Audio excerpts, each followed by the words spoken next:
요한복음 19장 38절 하나님의 말씀입니다. 아리마대 사람 요셉은 예수의 제자이나 유대인이 두려워 그것을 숨기더니 2일 후에 빌라도에게 예수의 시체를 가져가기를 구하매 빌라도가 허락하는지라 이에 가서 예수의 시체를 가져가니라. 일찍이 예수께 밤에 찾아왔던 니고데모도 몰약과 침향 섞은 것을 100리터라쯤 가지고 온지라. 이에 예수의 시체를 가져다가 유대인의 장례 범대로 그 향품과 함께 세마포로 쌌더라. 예수께서 십자가에 못 박히신 곳에 동산이 있고 동산 안에 아직 사람을 장사한 일이 없는 새 무덤이 있는지라. 이날은 유대인의 준비일이요 또 무덤이 가까운 고로 예수를 거기 두니라. 인터넷으로 신문을 보는 재미 중에 하나는 그 기사에 대한 독자들의 댓글을 읽는 것입니다. 한 사건에 대해서 어쩌면 그렇게 아주 그렇게 다른 견해를 보일 수 있을까 하는 게 의아스러울 만큼 찬반이 뚜렷하고 그 댓글의 그 성향이 아주 상반된 것을 보게 됩니다. 요즘에는 이 아르바이트로 댓글을 다는 사람들도 있기도 하고 또 몇 사람이 자기 글로 도배를 하는 경우도 있어서 이 댓글을 통해서 일반 대중들의 생각을 접하는 것도 좀 어려워지기는 했지만 정치적인 문제이든 아니면 사회적인 문제이든 모든 사람들이 일치된 의견을 갖는 그러한 그 문제는 거의 없는 것 같습니다. 그 댓글의 찬성과 반대를 보아도 전부가 다 찬성하는 글은 거의 없어요. 그냥 어떤 사람은 찬성하고 어떤 사람들은 반대하는데 어떤 경우에는 너무 당연해 보이는데도 왜 이렇게 입장이 다를까가 의아할 정도입니다. 제 나름대로는 한 두 가지 정도 그 이유를 생각해 보았습니다. 우선은 그 사건을 보는 사람들이 가지고 있는 편견입니다. 나름대로는 객관적으로 판단한다고 생각하고 그리고 사심 없이 판단한다고 하지만 엄밀히 객관에 대한 정의가 참 모호합니다. 그래서 사람들은 절대로 누구도 객관적일 수 없는 것 같아요. 아무리 객관적인 정보를 가진다고 해도 거기에는 개인의 생각과 입장에 따라서 그것을 달리 해석할 수밖에 없는 거죠. 또 다른 하나는 이유는 그 편견과 함께 충분하지 못한 정보라고 생각합니다. 사건에 관한 이야기를 듣거나 아니면 기사를 접하면서 어떤 판단을 내리기에는 우리가 모르고 있는 것들이 너무 많다는 생각을 합니다. 그래서 한쪽의 이야기만 듣고 기사를 읽어보면 그러면 다른 쪽의 이야기를 듣지 못했기 때문에 많은 오해가 있었다는 것을 알게 되기도 하죠. 아마도 일반 독자들의 평보다는 전문가의 평에 더 권위를 두는 이유도 그런 이유 때문이 아닐까 하는 생각을 합니다. 설교를 하는 사람의 입장에서 볼 때도요, 가능하면 제게 주어진 이 정보에 충실해서 청중들이 납득할 만한 어떤 결론에 도달하려고 애를 쓰기는 합니다만은 우리에게 주어진 정보가 충분하지도 않고 그 주어진 정보를 해석하는 저의 편견이 있기도 하고 그래서 어쩔 수 없이 그냥 주관적이 되는 경우 그리고 모든 사람들이 공감할 만한 동의에 이르지 못하게 되는 것 같습니다. 가령 예를 들면 이러면 어떨까요? 한 2500년경에 지금부터 한 500년쯤 후에 이런 문서가 하나 발견된 겁니다. 지금부터 500년 전에 있었던 일입니다. 그래서 이제 거기에 대해서 평을 하면서 노진준이라는 사람이 있었다. 그는 목사로서 한길교회에서 사역을 했는데 그 교회에 있으면서 그는 자기의 외모에 관해 자주 언급했다. 교인들은 그가 외모에 관해 언급하는 것을 들을 때마다 깊은 공감을 느꼈고 그럼에도 그 외모에 집착하지 않으려는 그와 함께 교회 생활하는 것을 큰 기쁨으로 여겼다. 그 글을 500년 후에 발견하는 거예요. 지금 여러분은 이 말이 무슨 말인지 아마 아실 거예요. 저희가 함께 있었으니까. 그렇지만 500년 후 사람들이 이 글을 보고는 이 어떤 일치된 결론을 내리기가 쉽지 않습니다. 왜냐하면 이 말은 노진준 목사가 굉장히 잘생겼다는 의미일 수도 있고, 그리고 굉장히 못생겼다는 의미일 수도 있기 때문에 그렇습니다. 여러분들은 그냥 잘생겼다는 그러한 제가 하도 그렇게 말을 했기 때문에 그 전제로 읽어서 별 문제가 없을지 모르겠어요. 한번 굉장히 잘생겼다는 의미라고 전제하고 이 글을 한번 다시 들어보시기 바랍니다. 노진준이라는 사람은 한길교회 목사로서 한길교회에서 사역을 했는데, 그 교회에 있으면서 그는 외모에 관해 자주 언급했다. 교인들은 그가 외모에 관해 언급하는 것을 들을 때마다 깊은 공감을 느꼈고, 그럼에도 외모에 집착하지 않으려는 그와 함께 교회 생활하는 것을 큰 기쁨으로 여겼다. 잘생겼단 말입니까? 당연히 잘생겼다는 말이죠. 당연히 잘생겼다는 말이죠. 그런데 이번에는 굉장히 못생겼다는 의미라고 전제하고 한번 들어보시기 바랍니다. 제가 못생긴 사람이에요. 노진준이라는 목사로서, 그런 노진준은 한길교회에서 사역을 했는데 그 교회에 있으면서 외모에 관해 자주 언급했다. 교인들은 그가 외모에 관해 언급하는 것을 들을 때마다 깊은 공감을 느꼈고, 그럼에도 외모에 집착하지 않으려는 그와 함께 교회 생활하는 것을 큰 기쁨으로 여겼다. 못생겼다는 의미로도 이해가 됩니까?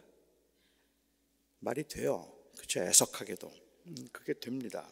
상반된 입장이지만 외적인 것에 가치를 두지 않았다는 점에서 두 입장 다 동일한 메시지를 전달할 수는 있다고 생각하지만, 이 글만 가지고는 잘생겼다는 말인지 못생겼다는 말인지 잘 알 수가 없습니다.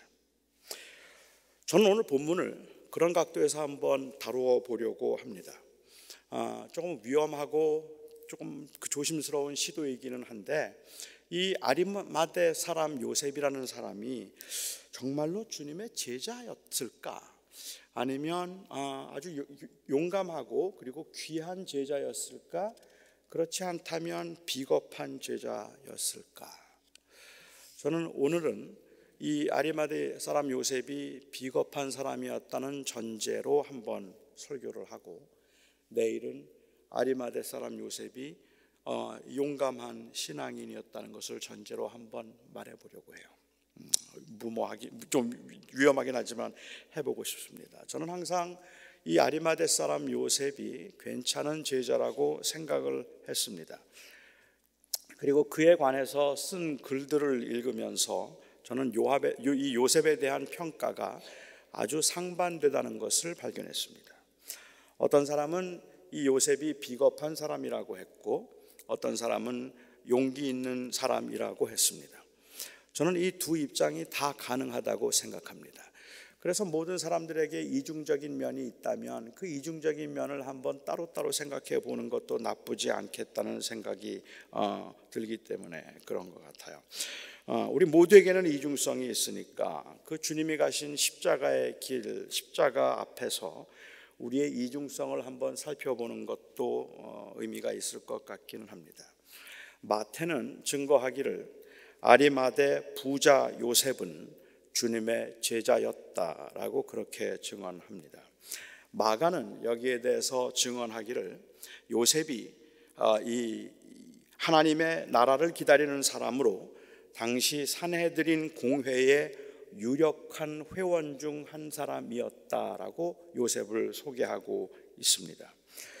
요한도 요셉이 주님의 제자였다는 것은 부인하지 않습니다. 그런데 요한은 오늘 본문에서도 아주 재미있는 정보를 하나 제공합니다. 요셉이 주님의 제자이기는 했지만 그 사실을 숨기고 있다가 주님이 돌아가신 후에야 그가 제자인 것을 드러냈다고 말하고 있습니다.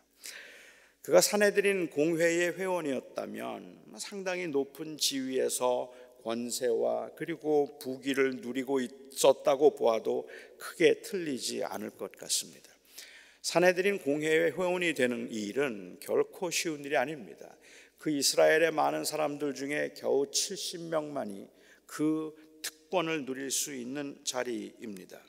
많은 학문과 배경에 의해서 모든 사람들이 존경할 만한 위치에 요셉은 올랐습니다. 그리고 또한 그는 굉장한 부자였습니다. 요셉은 마태는 이 요셉을 소개하면서 다른 사람들은 아리마대 사람 요셉이라고 이렇게 소개를 하는데 마태만 아리마대의 부자 요셉이라고 그렇게 소개를 해요. 그래서 아마 그 아리마대라고 하는 그 동네에서 정확히 우리가 아리마대가 어딘지는 모르지만 아마도 예루살렘에서 한 40km 정도 떨어져 있던 그 한 도시였다고 생각을 하는데 그 도시에서는 꽤 유력하고 굉장히 돈을 많이 벌었던 부자였던 것 같아요. 그래서 그를 레이블링 할 때 그는 부자였다라고 마태는 이야기하고 있습니다. 마가는 이 요셉이 사내들인 공회원들 중에도 영향력 있는 회원이었다고 그를 소개하고 있습니다. 뭐 하나 부족할 것 없을 만큼 부와 명예와 권세를 소유한 그에게 정말로 상상하기 어려운 일이 일어났습니다. 갈릴리에서 온 이 촌스럽기 이를 데 없는 한 사람의 말에 그 유력한 요셉이 감동을 받은 겁니다. 적어도 그가 가지고 있던 지식과 그의 양심에서는 예수님이 하시는 말씀을 반박할 수 없었습니다. 그래서 어느 날 그는 마침내 예수가 메시아라는 것을 인정했습니다. 그가 그렇게 인정하고 난 다음에 예수님을 찾아와서 언제 자기가 예수님을 인정한다, 메시아로 믿는다고 고백을 했는지는 성경 어디에도 기록이 나와 있지 않습니다. 그가 정말로 찾아와서 자기가 그런 고백을 했는지 아니면 고백을 하지 않고 마음으로만 믿고 있다가 나중에 주님이 돌아가신 다음에 너무 안 되어서 그가 그 장례를 책임지게 되었는지 그거는 정확하게 잘 모르겠습니다. 하지만 그가 인격적으로 예수님을 만나서 주님의 제자가 되었다는 사실을 뭐 마태도 마가도 누가도 그가 하나님의 나라를 기다리는 자였고 경건한 제자였다고 말하니까 틀림없이 예수를 믿는 사람이기는 했는데, 그런데 자기가 구주를 예수님을 믿는 사람이라는 것을 다른 사람들 앞에 공공연하게 드러낸 적은 없었습니다. 왜 그랬을까요? 왜 그는 내가 예수 믿는 사람이라는, 예수를 나는 구세주라고 믿는다는 고백을 왜 하지 않았을까요? 자신의 그 신앙 고백을 왜 공공연히 하지 않았을까요? 그의 성격 때문이었을까요? 아니면 아직은 확신이 없었기 때문에 그랬던 걸까요? 요한은 여기에 대해서 재미있는 이 정보를 제공하고 있는데, 요한은 말하기를 그가 제자임에도 제자를 드러내지 않았던 이유는 유대인들을 두려워했기 때문이다라고 말합니다. 유대인들을 두려워했기 때문에 그는 제자임을 말하지 않았습니다. 유대인들을 두려워했다는 말이 무슨 말이겠습니까? 그가 현재 누리고 있는 명성, 권세, 부귀를 잃어버릴까 봐 두려운 마음에 믿기는 하면서도 그 사실을 감추었다는 말이 아니겠습니까? 여러분은 그래도 요셉이 괜찮은 신앙인이라고 생각을 하십니까? 물론 주님이 돌아가시기 전까지는 그랬지만 주님이 돌아가시고 난 후 그 시체가 그냥 구덩이에 던져져서 새들의 밥이 될 뻔할 것을 그래도 용기 있게 나서서 예수님의 장례를 치룰 수 있도록 도와준 것이 아니냐고 말씀하는 분들도 계실 겁니다. 하지만 요셉의 이 행위는 여전히 주님의 제자임을 사람들에게 알리지 않은 채 자신의 비겁함으로 인한 그 죄책감으로부터 자유함을 얻으려고 보인 행동이었다고 말하는 사람도 있어요. 주님의 시체를 두고 도망갔던 제자들에 비하면 그 예수님 그 마지막 때의 제자들의 그 입장보다는 오히려 가장 용기 있게 행동했던 사람이라고 그렇게 평할 수도 있겠고, 그때까지는 자기가 제자인 것을 드러내지 않았지만 이 렘브란트가 그린 그림 가운데도 그 십자가에 달리신 예수님을 끌어내릴 때 그를 품에 안고 있던 사람은 아리마대 사람 요셉이었습니다. 그래서 모든 것을 다 뒤로 하고 도망갔던 제자들보다는 그래도 이 아리마대 사람 요셉이 용기 있는 사람이 아니었겠느냐고 말할 수도 있겠지만, 모든 것을 다 버리고 주님을 따라다니며 3년 동안을 동거동락했던 제자들의 입장에서 보면 너무 아니라고 쉽게 주님을 믿으면서 헌신된 제자도를 그냥 돈으로 적당히 대신하려는 것으로 보일 수도 있습니다. 적어도 요한은 어느 정도 못마땅하게 본 것 같습니다. 요한복음 12장을 보면 예수님이 많은 표적을 행하셨지만 그렇지만 믿지 않는 사람들이 많았고 심지어 믿는 사람들조차도 용기 있게 주님의 편에 서지 못했다고 이야기를 했습니다. 12장 42절 말씀입니다. 관원 중에도 저를 믿는 자가 많되 바리새인들을 인하여 드러나게 말하지 못하니 이는 출회를 당할까 두려워함이더라. 아리마대 사람 요셉뿐만 아니라 그 당시에 관원들, 바리새인들, 사내들인 공회원들 중에 예수를 믿는 사람들이 많았지만 바리새인들 때문에 드러나게 말하지 못하였으니 이는 그들이 출교를 당할까 두려웠기 때문이다라고 이야기를 합니다. 이 입장에 대해서 요한은 이해하는 입장이 아니라 아쉬워하는 입장을 취하고 있습니다. 그래서 43절에 이렇게 말합니다. 저희는 사람의 영광을 하나님의 영광보다 더 사랑하였더라고 이야기를 해요. 그들이 나서지 못했던 이유는 사람의 영광을 하나님의 영광보다 더 두려워하여서 자기들이 가지고 있는 그 권세와 그 재산과 자기들의 명예를 잃어버릴까 두려운 마음이 들었기 때문에 그 바리새인들로 인하여 드러내지 못하고 그냥 믿기는 했지만 드러내놓고 고백하지 못하였더라라고 이야기하고 있단 말이에요. 그렇게 말했던 요한이 19장에서 예수님이 돌아가시고 난 다음에 요셉에 대해서 설명하면서 아리마대 사람 요셉은 주님의 제자였지만 유대인을 두려워하여서 자기가 믿는 것을 드러내지 못했다고 말하고 있다는 말입니다. 예수를 믿지만 출교나 손해가 두려워서 앞에 나서지 못하고 밤이 되어야 주님을 찾아와 질문을 하고 낮에는 믿는 사람이 아닌 것처럼 행동하던 이 니고데모와 같은 관원들을 못마땅하게 생각했던 요한은 그 아쉬운 마음을 오늘 본문에서도 은근히 표현을 하고 있는 거예요. 다시 제가 읽습니다. 아리마대 사람 요셉이 예수의 제자나 유대인을 두려워하여 그것을 숨기더니 2일 후에 빌라도더러 예수의 시체를 가져가기를 구하매 빌라도가 허락하는지라 이에 가서 예수의 시체를 가져갔더라. 니고데모와 요셉은 다 비슷한 류의 사람들이었을 것이라는 의미입니다. 여러분은 어떻게 생각하십니까? 이 아리마대 사람 요셉이 상당히 하나님을 사랑하고 하나님 앞에 헌신된 제자였다고 생각하십니까? 어느 분이 직장 상사에 관해서 자기 회사의 그 상사에 관해서 이런 말씀을 하시는 걸 들었어요. 20년 동안 그 직장 상사와 함께 일했는데 20년 동안 그분이 교회 다니는 사람인 줄을 전혀 몰랐답니다. 20년 동안 같이 일하고 정말로 좋은 분이라 그래요. 그런데 그분이 참 좋은 분이기는 한데 그런데 그분이 예수 믿는 사람인 줄은 회사에서 아무도 몰랐다 그래요. 만일 그분의 의도가 굳이 요란스럽게 말하지 않더라도 삶의 모습을 통해서 조용히 그 그리스도의 향기를 드러내고자 함이었다면 어쩌면 대단히 헌신된 아름다운 모습이라고 말할 수도 있을 것 같아요. 하지만 제 생각에는 그렇더라도 20년 동안 한 번도 주님을 말한 적이 없고 한 번도 예수 그리스도의 은혜를 증거한 적이 없다면 그가 보이는 그 성실하고 모범된 삶을 보면서 주변에 있는 사람들이 저 사람은 법 없어도 살 사람이야, 저 사람은 너무 착한 사람이야, 저 사람은 정말로 귀한 사람이야 라고 칭찬을 했을지는 몰라도 주님께 영광을 돌리거나 그가 믿었던 그리스도에 대해서 관심을 갖지는 못했을 거라는 말입니다. 한 번도 그런 이야기를 하지 않았을 테니까 말입니다.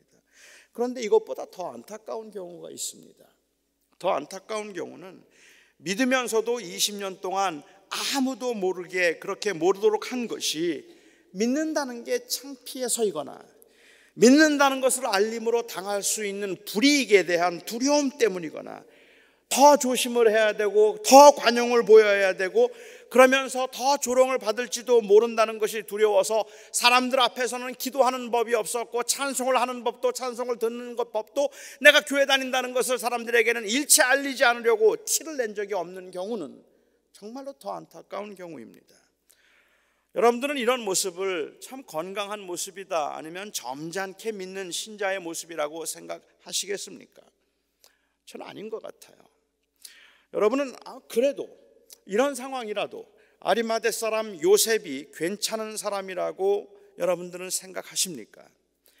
지금 이 시대에 너무 믿는 것을 티를 내고 요란을 떠는 것도 문제가 되기는 하겠지만 10년을 함께 있어도 믿는지 안 믿는지조차 아무도 모를 만큼 차이가 없어 보이고 그리스도의 흔적을 드러내는 것을 두려워하고 있다는 것도 문제가 아닌가 말입니다. 믿는 티를 내지는 않아도 믿는 흔적은 저절로라도 드러나야 되는 거 아니겠습니까? 지난 토요일 날 새벽에 제가 이 침묵이라는 엔도 슈샤쿠의 이 소설을 원작을 토대로 만든 사일런스라는 영화에 관해서 잠시 말씀을 드렸습니다. 그 영화에 보면요, 이 기치치로라고 하는 일본인이 나옵니다.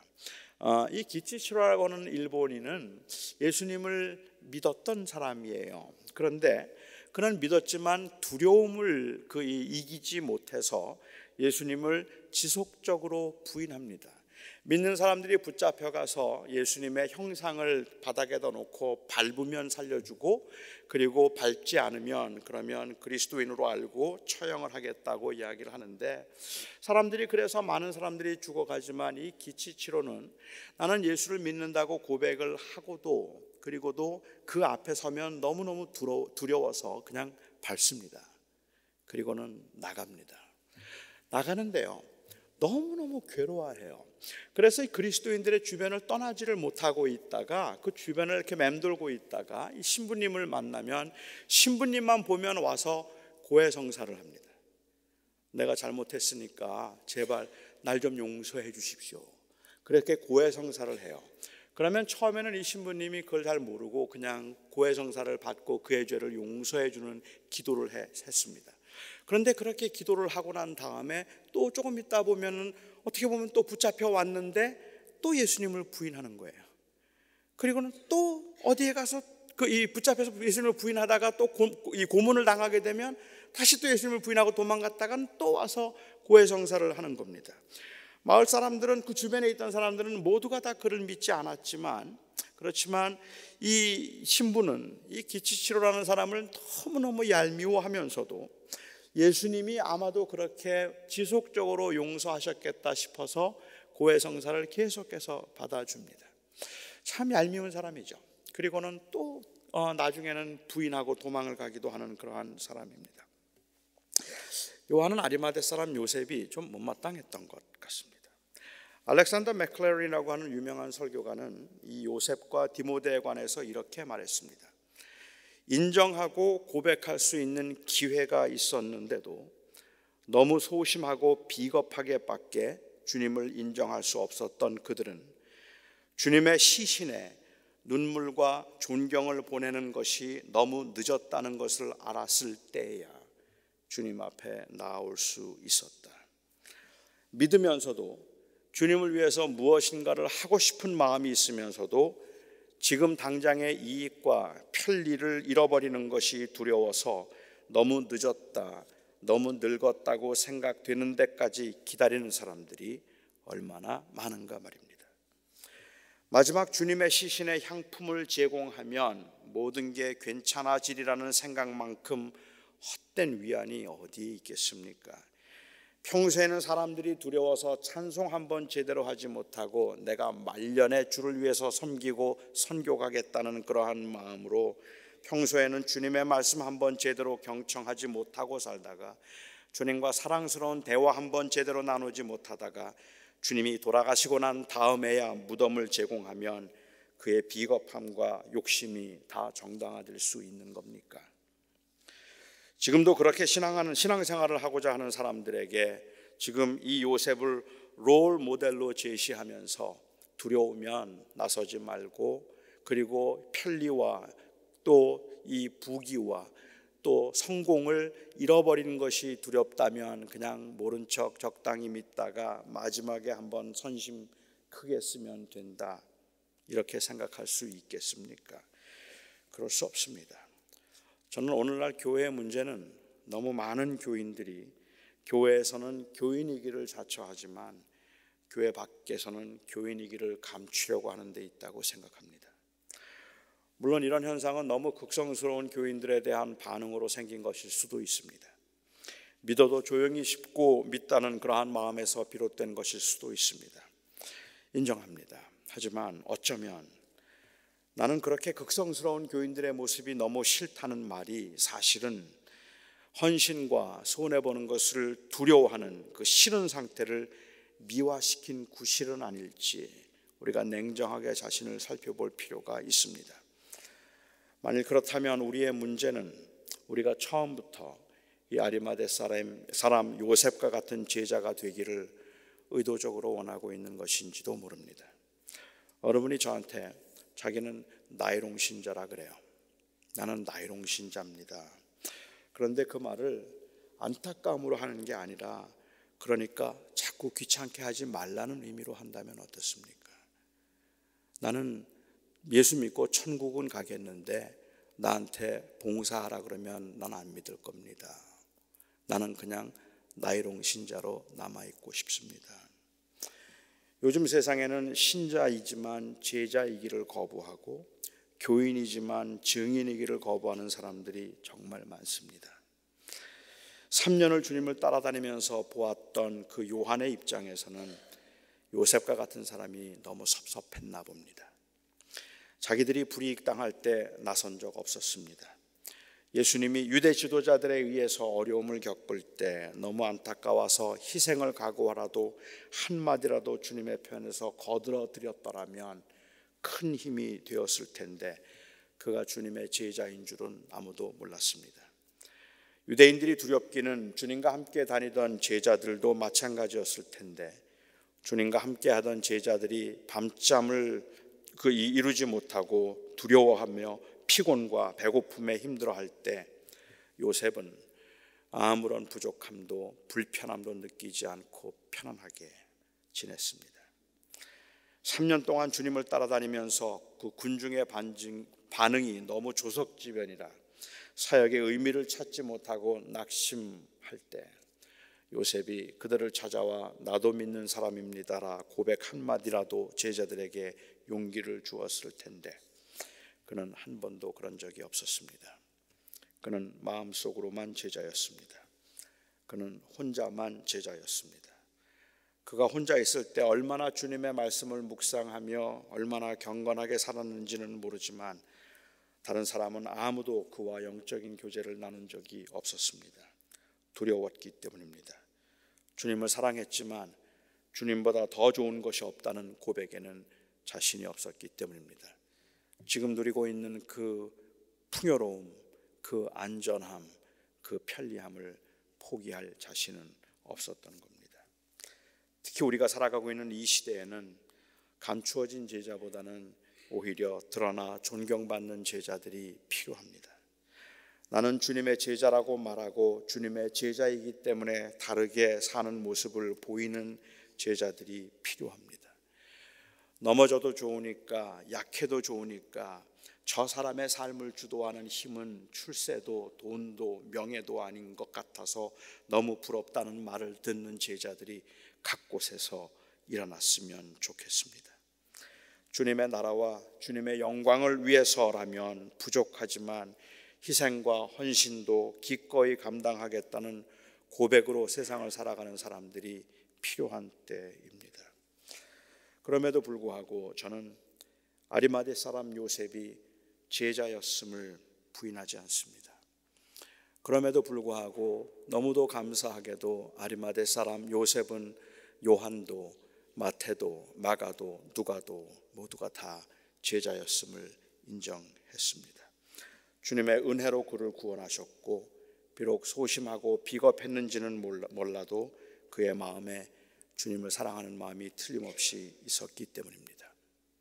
그런데도 아쉽습니다. 유난히 요즘 요셉이 유난히 아쉬운 이유는 요즘 세상이 요셉 같은 사람들이 너무 많기 때문에 그렇고 제 안에 요셉이 있기 때문에 그렇습니다. 고난주간입니다. 주님께서 십자가의 길을 가셨음을 기억하고 그리고 생각하는 이 고난주간입니다. 저는 주님의 십자가를 묵상하면서 저와 여러분이 다시 한번 제자로 그리고 그 이 복음의 증인으로 살아가는 삶을 다짐할 수 있기를 바랍니다. 믿지만 아직은 내가 준비가 되지 않아서 마지막 때 아리마대 요셉처럼 무덤을 내드릴 수는 있겠지만 지금은 아닌 것 같다고 말하지 말고 내 안에 있는 이 요셉과 같은 그러한 마음과 부단히 싸울 수 있어서 우리가 주님께서 가신 그 고난의 길을 우리 예수 믿는 사람들이 동참해서 함께 고난의 길을 가자 말할 수 있으면 좋겠고, 특별히 요즘처럼 이렇게 모두가 다 편리와 편안함만을 최고의 가치인 것처럼 생각하며 살아가는 이때에 예수를 믿기는 믿지만 드러내놓고 손해보지 않고 적당히 믿는 것을 최고의 지혜로 생각하는 이와 같은 때에 저는 아리마대 사람 요셉이 다른 사람들이 유대인들이 두려워서 그가 드러내놓고 제자임을 말하지 않았다라는 이 말을 그냥 주님이 돌아가실 때 무덤을 내놓았다는 말로 합리화시키지 않았으면 좋겠습니다.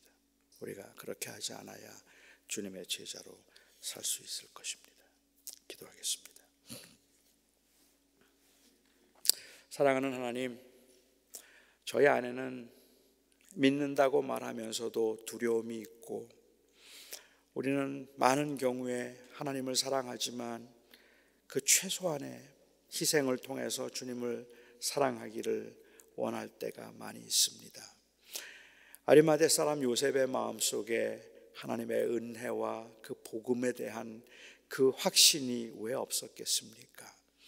그런데도 주님, 어쩌면 그 모습을 더 담대하게 드러내지 못했던 그 모습이 너무 우리의 모습인 것 같아서 그래서 우리가 마음이 아프고 또한 그 모습에 위안을 받는 것 자체가 그냥 주님 앞에는 죄송하다는 생각을 하게 됩니다.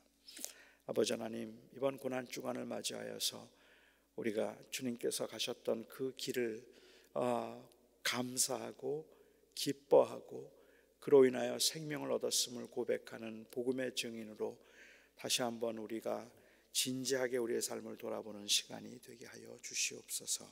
예수님의 이름으로 기도합니다. 아멘.